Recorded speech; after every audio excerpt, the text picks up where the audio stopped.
Assalamualaikum warahmatullahi wabarakatuh. Bismillahirrahmanirrahim. Walhamdulillah. Wassalatu wassalamu ala rasulillah wa ala alihi wa ashabihi wa man wala, amma ba'd. Masih di syarah yang poin ke-30 dan 31 ya. Dari perkataan al-Imam rahimahullah, wasam'u wa ta'ah lil a'immah fima yuhibbullah wa yarda, dan senantiasa mendengar dan mentaati para pemimpin pada perkara-perkara yang Allah cintai dan Allah ridhai. Wa man waliyal khilafata bi ijma'in nasi 'alaihi wa ridhahum bihi fa huwa amirul mu'minin. Dan barang siapa yang sampai kepada tampuk kuasa, entah dengan kesepakatan manusia atasnya atau keridhaan manusia atasnya, maka ia adalah amirul mu'minin. Yang ke-31, wala yahillu li ahadin ay yabita lailatan wala yara anna laisa alaihi imam. Dan tidaklah halal bagi seseorang untuk melewati satu malam dan dia berkeyakinan bahwasanya dia tak memiliki seorang imam, kalaupun cuma satu malam, tak boleh. Barran kana au fajiran, baik ataupun buruk imam tersebut ya. Sebagian syarahnya telah kita sampaikan dari Syekh Shalih Al-Fauzan hafizahullah. Di antara poin yang disampaikan adalah ya, bahwasanya di sini jelas terdapat salah satu di antara cara-cara bagaimana sebuah imamah, sebuah kepemimpinan itu diabsahkan oleh syariat. Ya, di antara cara-cara yang dibenarkan oleh syariat adalah disebutkan contoh-contohnya oleh Syekh Shalih Al-Fauzan hafizahullah. Yang pertama, sebagaimana disebutkan oleh Al-Imam Al-Barbahari rahimahullah, yaitu seseorang yang memang dipilih oleh para kaum muslimin. Ya. Dan yang dimaksud memang dipilih oleh para kaum muslimin bukanlah setiap individu rakyat, tapi yang dipilih oleh para ahlul halli wal aqd minal ulama wal umara wa ashab as-siyasah wa umara al-ajnad, adalah para ahlul hal dan ahlul aqd, dari golongan para ulama, dari golongan para aparat, dari golongan orang-orang politik, dan dari para pemimpin pasukan dan lain-lain. Walaysa ma'nah anna ikhtiyar al-imam likulli ahad min as-sibyan wan nisa wal hadar wal badu. Bukan maknanya dipilih kaum muslimin artinya dipilih oleh setiap individu muslim, anak-anak, wanita, orang-orang yang badui atau orang-orang yang tinggal di perkotaan. Tidak demikian ya, dikarenakan para manusia mereka taba' li ahli al-halli wal aqd, mereka itu mengikuti kepada keputusan atau sikap yang diambil oleh ahlul hal wal aqd ya.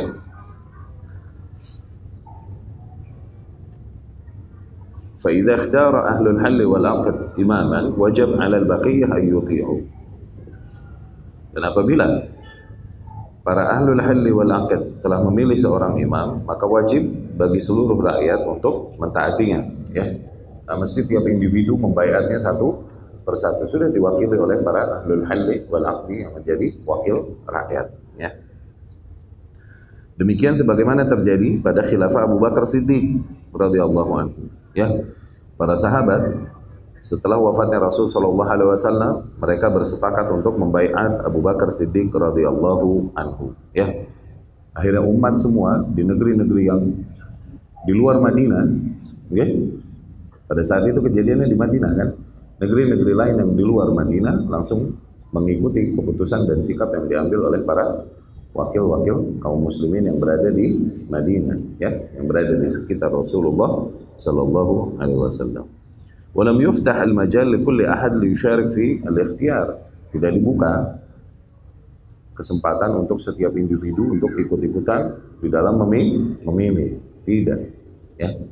Sebenarnya demikian ya. Kemudian juga diantaranya, diantara cara-cara tersebut diabsahkannya keimaman, okay, dalam syariat adalah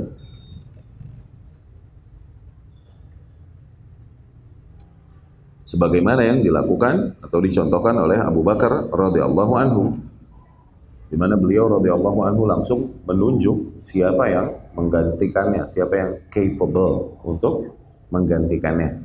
Ya, pada saat itu Abu Bakar radhiyallahu anhu menunjuk penggantinya, yaitu Umar bin Khattab radhiyallahu anhu. Nah, menunjuk calon pengganti berarti ini masuk sunnah syar'i.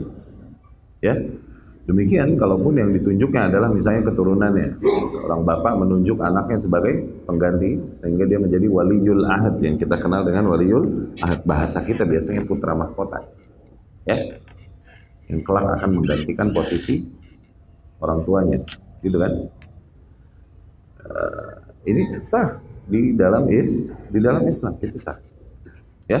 Dicontohkan bagaimana Abu Bakar menunjuk Umar bin Khattab radhiyallahu anhu, ya, sebagaimana Muawiyah bin Abi Sufyan juga, ya, di antara para sahabat yang memiliki ilmu yang mendalam tentang politik luar biasa, yang menjadi patokan ilmu politik, kebijakan politik adalah Muawiyah bin Abi Sufyan radhiyallahu anhu, dan dia menunjuk anaknya Yazid bin Muawiyah, ya. Jadi itu tidak bertentangan dengan apa yang berjalan pada para sahabat radhiyallahu anhu. Pada saat itu ada sebagian sahabat yang tidak setuju ketika Muawiyah menunjuk anaknya, tapi tetap keputusan itu ada pada penguasa untuk siapa. Tentunya Muawiyah bin Abi Sufyan radhiyallahu anhu, kita berhusnuzan kepadanya, memang menunjuk seseorang yang mampu, yang udah terdidik dengan baik untuk mengurusi negara, ya, berada di lingkungan itu, dia tahu permasalahan, dia udah biasa dengar dan baca apa yang dihadapi oleh ayahnya, dan dia tahu cara ayahnya menyikapinya, dan demikian, ya, itu berjalan pada para salafus saleh, ya. Atau cara yang ketiga lebih umum lagi, idza taghallab wahid minal muslimin wa akhda an-nas li imarati fa innahu yakunu amiran imaman lahu.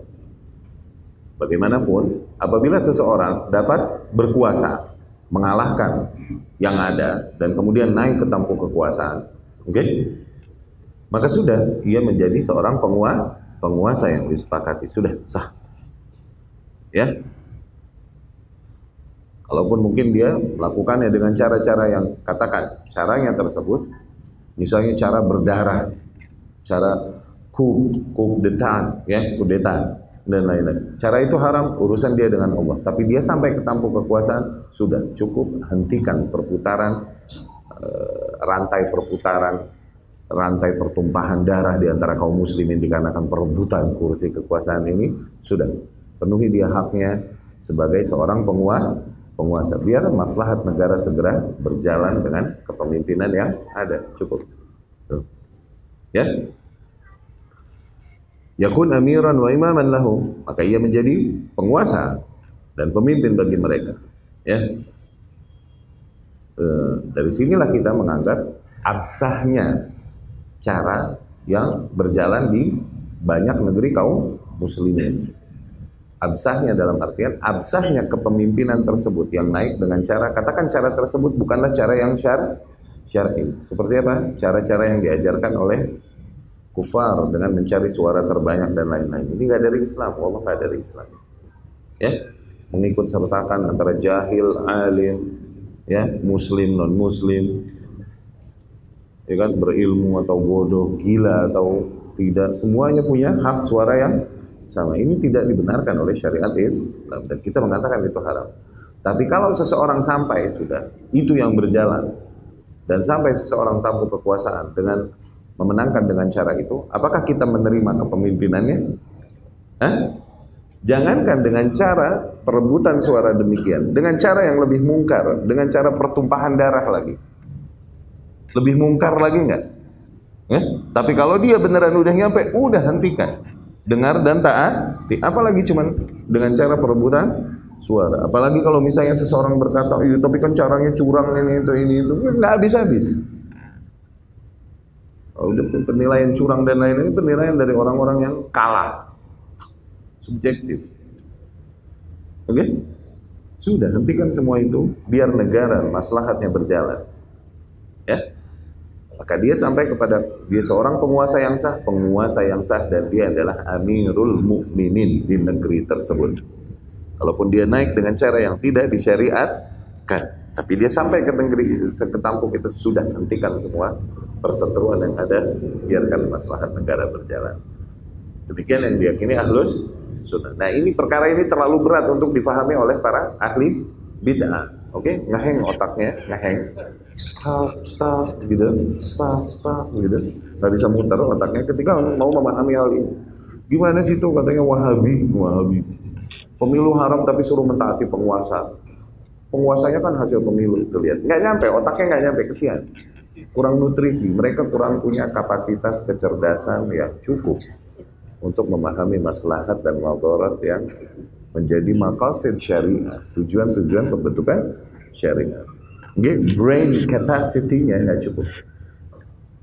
Okay? Intelligence capacity, kapasitas kecerdasannya nggak cukup untuk memahami hal ini. Kenapa? Terhalang oleh hawa nafsu, oleh syubhat.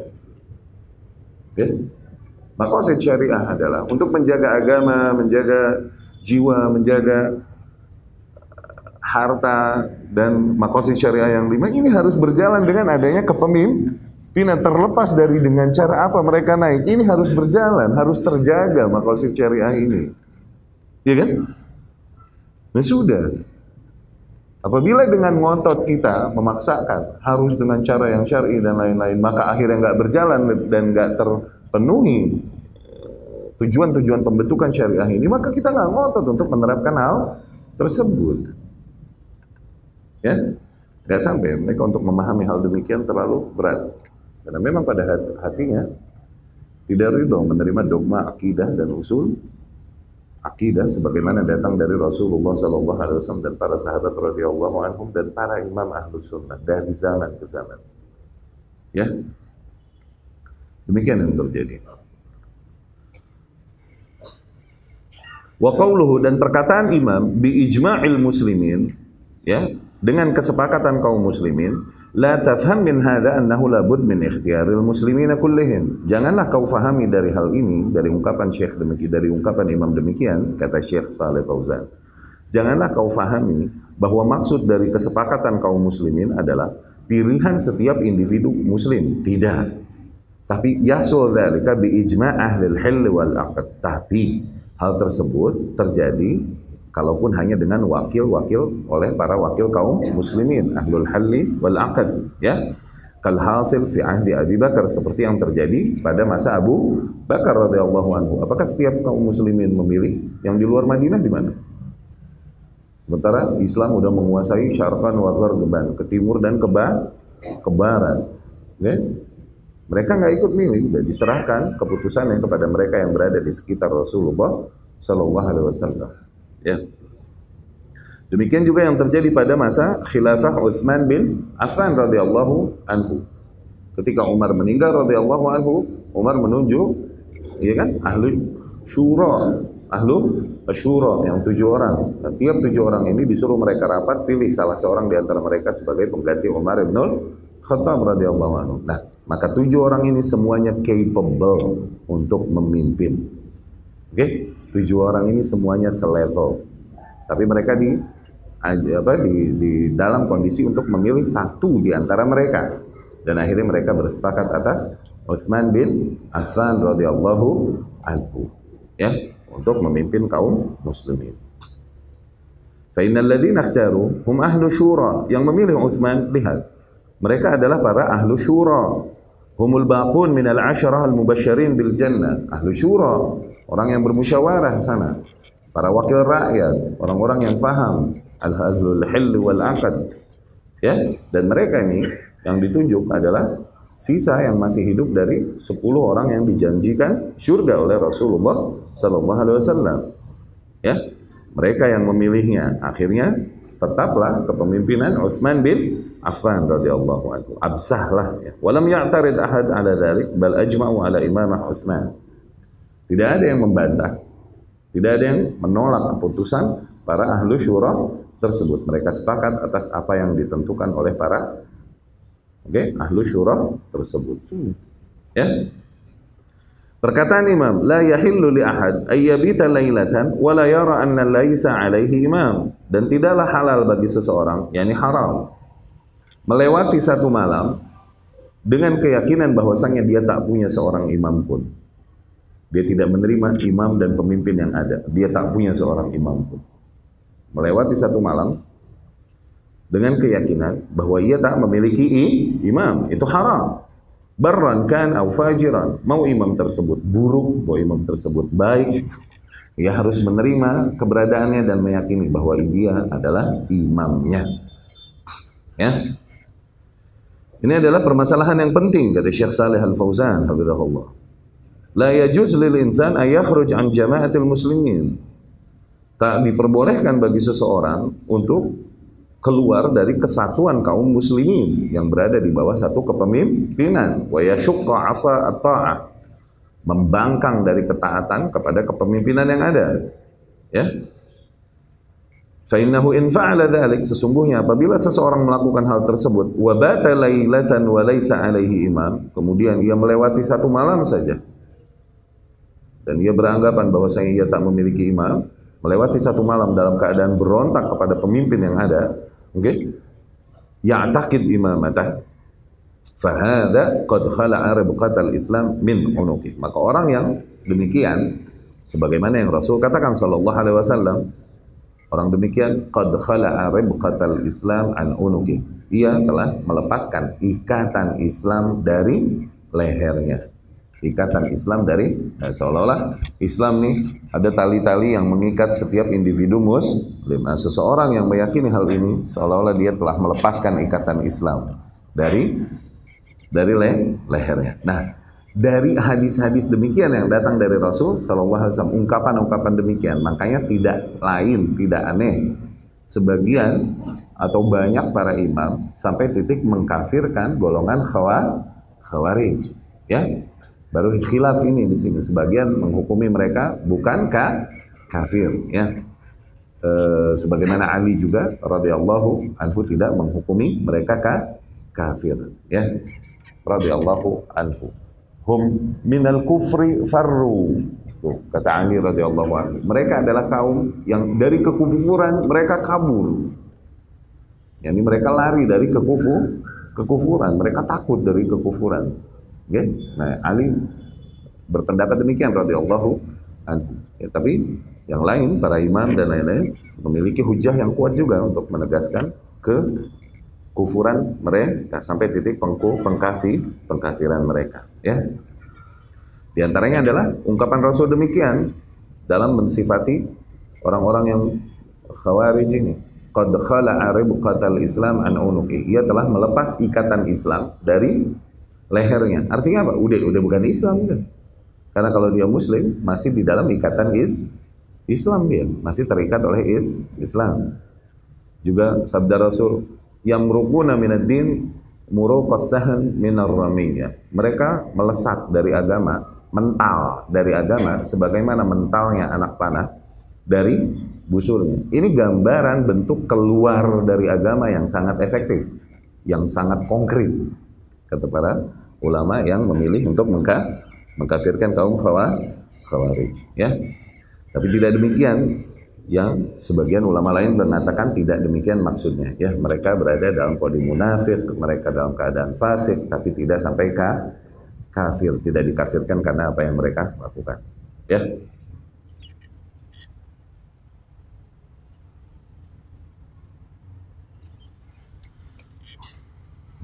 Nah, di sini dijelaskan oleh Syekh Saleh Fauzan hafizahullah pendapat yang beliau lebih condong kepadanya di dalam hal ini. Bimakna annahu kana ma'al muslimin. Ia telah melepaskan ikatan Islam dari lehernya, maknanya adalah tadinya ia bersama dengan kaum muslimin, terikat bersama para kaum muslimin. Falamma kharaja an ta'atil imam, namun ketika ia keluar dari ketaatan kepada imam, yakni berontak kepada imam yang ada, fa innahu qata'al irtibat, maka dengan itu ia memutuskan ikatannya bil muslimin, dengan para kaum muslimin. Ya, kalau mau dianalogikan, mislu sighar al-aghnam allati yuj'al laha habl mumtad wa fihi darakat tudkhalu fiha ru'us gharil ghanam. Ya. Seperti apa misalnya? Misalnya seperti anak-anak kambing yang diberikan setiap ekornya tali-tali yang panjang, yang dimana tiap tali itu ujungnya ada sampulnya, yang sampulnya ini mengikat leher anak-anak kambing tersebut sehingga nggak kemana-mana. Tujuannya litahfadhaha minadh-dhiya, supaya dia tidak hilang, ya, menjaganya dari serangan hewan buas, supaya nggak nyasar dan lain-lain. Yusamma ar-ribq. Nah, talinya itulah yang dibilang ribqah, ribq. Tali ikatannya itu yang mengikat dia. Ya. Fashabbaha ijtima'al muslimin ala imam bidzalik. Nah, diserupakanlah, dikiaskanlah, okay, persatuan kaum muslimin dengan hal tersebut. Faman kharaja min ta'atil imam, maka barang siapa yang keluar dari ketaatan kepada imam, yakni berontak kepada penguasa yang ada, faqad khala'a hadhihi ribqah, maka ia bagaikan, ya, seseorang yang telah melepaskan ikatan yang mengikatnya ini, wa ta'arrad lidhiya, maka terbukalah peluang bahaya baginya, lidhiab walil ahwa, bisa terkena hawa nafsu, bisa terkena dhiab, serigala yang mengancamnya, karena berpisah dari kesatuannya, ya. Hewan wuhush, hewan-hewan yang ganas itu ketika mengincar gerombolan mangsa, mereka akan bergerak melakukan sebuah manuver memisahkan tuh yang mereka incar dari kumpulannya, dipisahin, dipecah. Nah, yang terpisah ini yang diincar nanti. Gitu. Walaysa ma'nah annahu yakfur, kata Syekh Shalih Al Fauzan. Di sini bukan maknanya dengan itu ia menjadi kafir, tidak. Nah, Syekh Shalih Al Fauzan mengarahkan kepada makna ini. Ma'nahu annahu faraqal jama'ah. Maknanya adalah dengan itu dia menjadi memisahkan diri dari jamaah, ya. Wa kharaja an ta'ah, dan dengan itu ia membangkang dari ketaatan. Fasara kal bahimah, maka dengan itu dia menjadi seperti bahimah allati kharajat minar ribat. Bahimah seperti hewan yang melepaskan diri dari ikatan yang mengikatnya. Wa ta'arradat lisiba' wa nahab wa salab. Akhirnya terbukalah dia peluang untuk terjadi, bisa dicuri, bisa diserang oleh hewan-hewan buas dan lain-lain. Wala yaqul ana ma bay'at, dan tidak boleh seorang muslim berkata, siapa dia? Aku sungguh tak membaiatnya. Dia bukan pemimpinku. Nggak boleh seseorang berkata demikian kepada pemimpin yang ada, ya. Laisa li imam, aku tak memiliki imam, aku tak membaiatnya. Fa anta wahid minal muslimin. Akuilah bahwasanya engkau adalah salah seorang di antara para kaum muslimin. Walamma bay'a ahlul halli wal aqd, ketika para orang-orang yang menjadi wakil kaum muslimin, ahlul halli wal aqd, membaiat imam yang ada, maka dengan itu engkau ikut kepada baiat mereka karena engkau adalah salah seorang di antara kaum muslimin dan mereka adalah wakil kaum muslimin, wakil rakyat tersebut. Gitu. Ya, sudah dipahami. Hati-hati dengan syubhat yang nambah kelihatan sekarang, ya, dilakukan oleh Hizbiyah, Sururiyah. Ini kelihatan. Ketika di masa-masa tenang, seolah-olah mereka mengajarkan poin ini, poin akidah dan usul ahlus sunnah. Mereka mengatakan demo haram, mereka mengatakan dengar dan taati penguasa, mereka mengatakan jangan cela penguasa. Ini di masa tenang. Tapi ketika masa ketegasan tersebut diperlukan, mereka diam mencari aman, malah cenderung ikut-ikut celah,